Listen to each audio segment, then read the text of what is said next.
야곱의 첫 번째 환난과 그 성중에, 이 제목으로 하나님의 말씀을 살펴보도록 하겠습니다.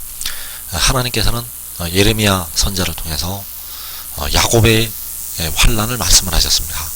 그래서 이 시간에 야곱의 첫 번째 환난과 그 성중에, 이 제목으로 하나님의 말씀을 살펴보도록 하겠습니다. 그래서 야곱의 환난이 3차에 걸쳐서 계시록에서 나타나고 있습니다.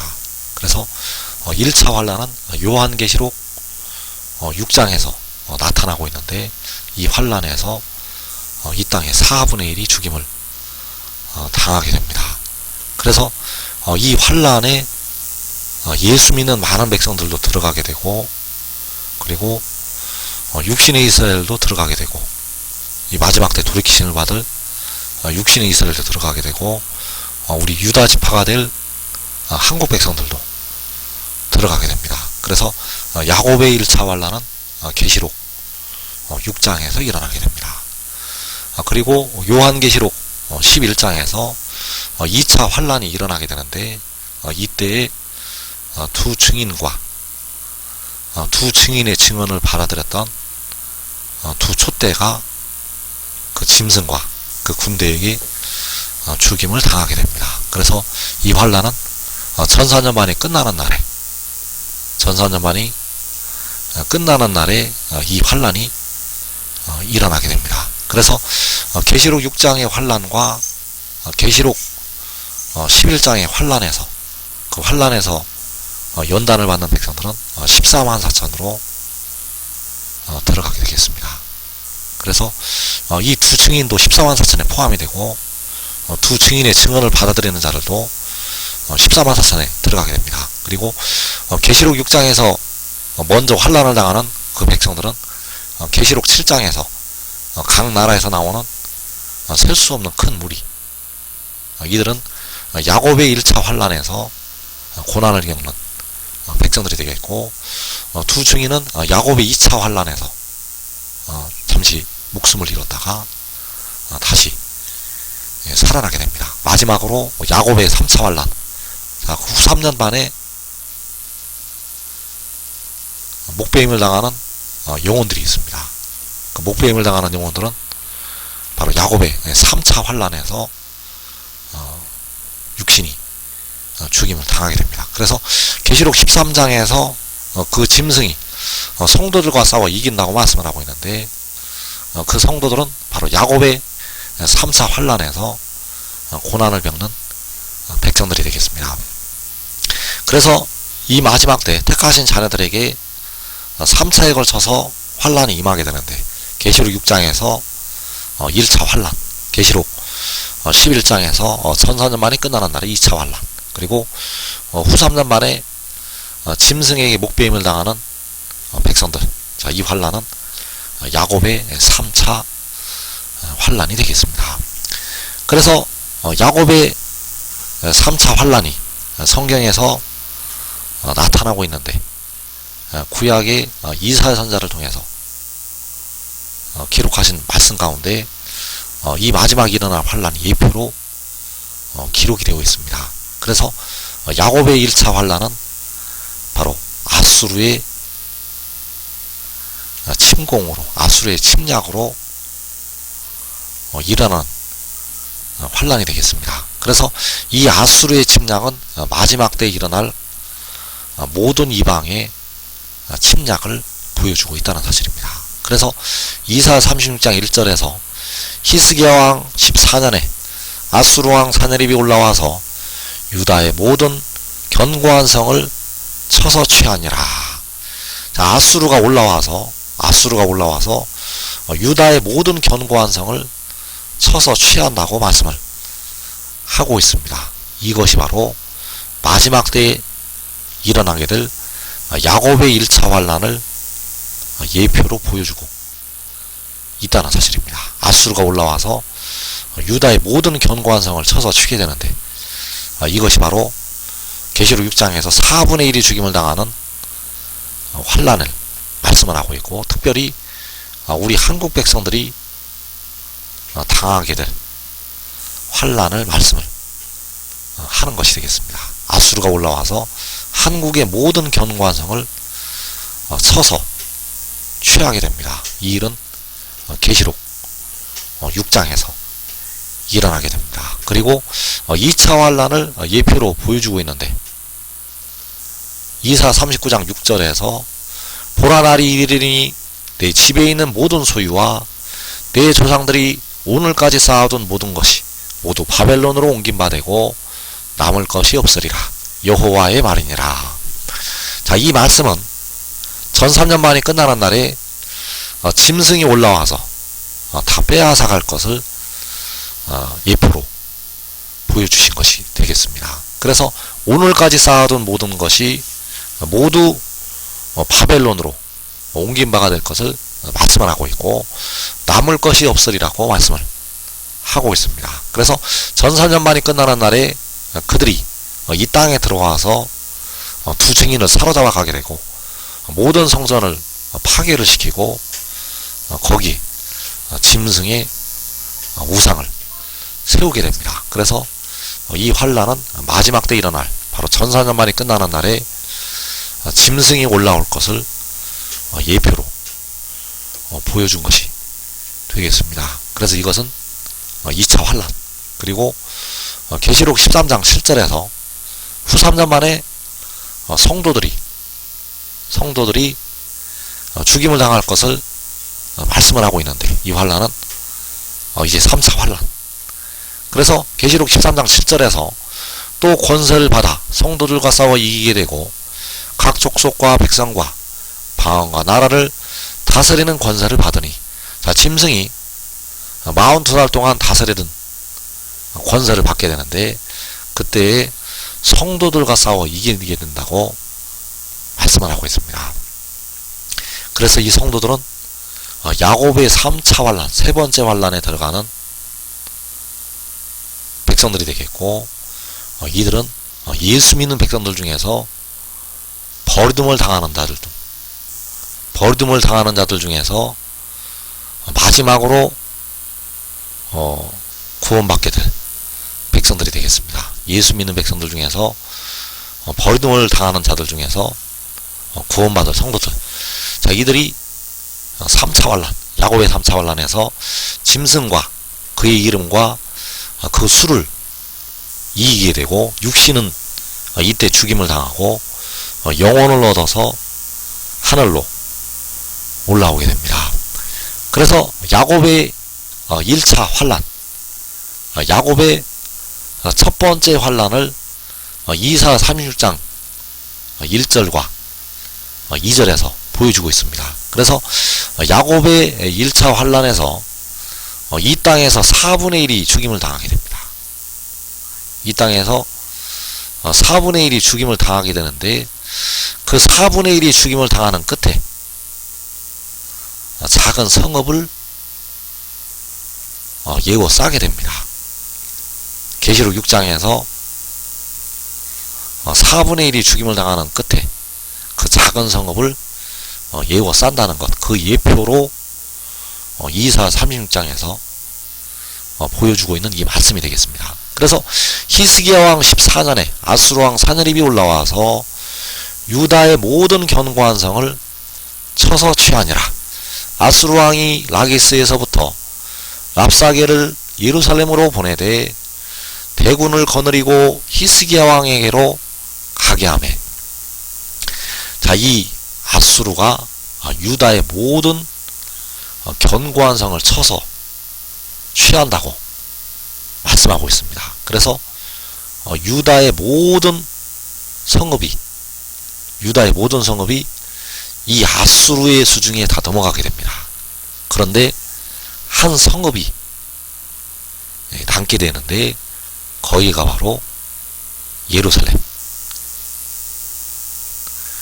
그래서 이 예루살렘으로 대군을 보낸다고 말씀을 하고 있습니다. 이 예루살렘으로 대군을 보낸다는 것. 그래서 이 유다의 모든 성읍은 아수르에게 넘어가게 되었는데 이 한 성읍만 함락이 되면, 이 성읍만 함락이 되면 아수르가 다 함락을 하는 것이 되겠는데 이 예루살렘으로 그 아수르의 대군, 큰 군대를 보내게 되었다는 사실입니다. 그래서 이 대군이 마지막 날 모든 이방의 군대가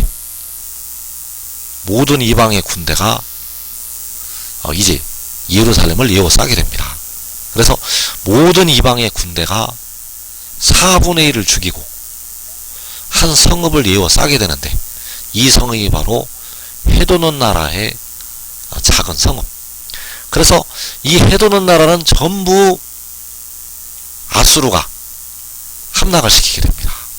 이 해도는 나라는 전부 그 아수르 모든 이방의 군대가 함락을 시키게 되고, 이 한 작은 성읍을 에워싼다는 것, 이 성읍이 마지막 때 해도는 나라의 예루살렘.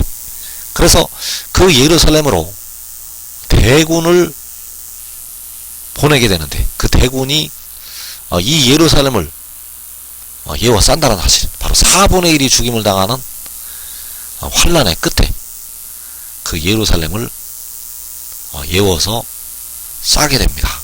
그래서 계시록 12장 13절에서 용이 자기가 땅으로 내쫓긴 것을 보고 남자를 낳은 여자를 박해하는지라, 여자의 뒤에서 뱀이 그 입으로 물을 강같이 토하여 여자를 물에 떠내려가게 하려 하되, 자, 용이, 사탄이 남자를 낳은 여자를 박해하게 됩니다. 그래서 그 박해할 때 물을 그 입으로 강같이 토하게 되는데, 그 강같이 토할 때 이 땅에서 4분의 1이 죽임을 당하게 됩니다. 그래서 4분의 1이 죽임을 당하는 끝에 그 강같은 물이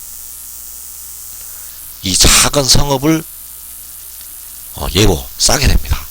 해도는 나라에 있는 작은 성읍을 에워싼다는 것. 그래서 이 환란이 야곱의 1차 환란, 예레미야 30장에서 말씀하는 환란은 바로 야곱의 1차 환란이 되겠고, 이 환란은 계시록 6장에서 일어나게 됩니다. 그래서 이 환란의 때에 하나님께서 그 예루살렘을 건지시게 됩니다. 그래서 이 예루살렘은 마지막 날에는 해도는 데에 있는 작은 성읍,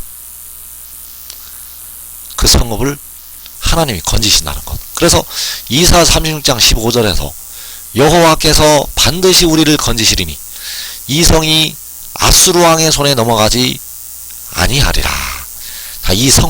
이 성이 예루살렘, 그 예루살렘이 아수르 왕의 손에 넘어가지 않는다고 말씀을 하고 있습니다. 왜냐하면 여호와께서 반드시 그 성 안에 있는 우리를 건지시기 때문입니다. 그래서 여호와께서 반드시 우리를 건지시게 되는데, 지혜를 통해서, 독생자를 통해서 그 성 안에 있는 백성들을 건지시게 됩니다. 그래서 미가서 5장 6절에서 아수르 사람이 우리 땅에 들어와서 우리 지경을 밟을 때에는 그가 우리를 그에게서 건져내리라. 자, 아수르 사람이 우리 땅에 들어와서 우리 지경을 밟게 되는데, 이때가 계시록 6장이 되겠고, 4분의 1이 죽임을 당할 때, 그 4분의 1이 죽임을 당할 때 아수르 사람이 우리 지경을 밟게 됩니다. 그래서 그 4분의 1이 죽임을 당할 때 이 아수르 사람이 다섯째 인에서 땅에 거하는 자들을 심판하여 우리 피를 갚아달라고 부르짖고 있는데, 그 땅에 거하는 자들이 바로 아수르 사람. 그래서 그 아수르 사람이 우리 땅에 들어와서, 우리 한국 땅에 들어와서 우리 한국 지경을 밟게 되는데, 그때 그가 우리를 그에게서, 독생자가, 지혜가 우리를 아수르 사람에게서 건져내게 됩니다. 그래서 여호와께서 반드시 우리를 건지시게 되는데, 그를 통해서 우리를 아수르 사람에게서 건지시게 됩니다. 그래서 그는 바로 지혜요, 독생자요, 요한계시록 10장에서 작은 두루마리를 들고 서 있는 그 힘센 천사, 그가 나타나서 우리를 아수르에게서 건져내게 된다는 사실입니다. 그래서 야곱의 1차 환란에서 여호와께서는 이 성을 지키시게 됩니다. 이 성 안에 있는 우리를 건지시게 됩니다. 여호와께서 반드시 우리를 건지시리니 이 성이 아수르 왕의 손에 넘어가지 아니하리라. 그래서 여기에서 이 성이 가리키는 것이 마지막 날 시편 46편의 하나님의 성이 되겠습니다. 그래서 시편 46편 4절에서 한 시내가 있어 나뉘어 흘러 하나님의 성 곧 지존하신 이의 성소를 기쁘게 하도다. 하나님이 그 성 중에 계심에 성이 흔들리지 아니할 것이라. 자, 여기서 말씀한 하나님의 성이 예루살렘이 되겠고, 이 성은 계시록 6장에서 해돋는 데에 있는 작은 성읍이 되겠습니다. 그래서 그 작은 성읍에 한 시내가 흐른다고 말씀을 하고 있는데, 이 한 시내가 바로 지혜로부터, 독생자로부터 주시는 생명수 샘물이 되겠습니다. 그래서 이 성에 있는 자들은 이 땅의 시험의 때를 면하고 먼저 영생으로 들어가게 된다는 사실입니다. 여기에서 하나님의 성에 있는 자들은, 그 성읍에 있는 자들은 먼저 영생으로 들어간다는 것. 그래서 하나님이 그 성 중에 계심에 성이 흔들리지 아니할 것이라. 하나님께서 4분의 1이 죽는 그 환난 가운데 그 성 중에 계시기 때문에 성이 흔들리지 않는다고 말씀을 하시고 있습니다.